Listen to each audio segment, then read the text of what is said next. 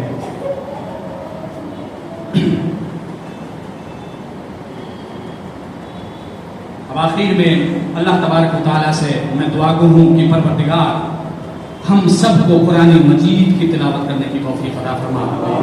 الہ العالمین ہمارے روزوں کو قبول فرما، الہ العالمین ہماری نیکیوں کو قبول فرما، ہمارے اندر اتحاد اور اتفاق پیدا فرما، الہ العالمین ہماری چھوٹی چھوٹی نیکیوں کو قبول فرما، فتنے و فساد سے ہم سب کی حفاظت فرما، جو لوگ بیمار ہیں انہیں شفاء عاجلہ کاملہ عطا فرما، جو لوگ مقروض ہیں اے اللہ العالمین غیب سے ان کی مدد فرما۔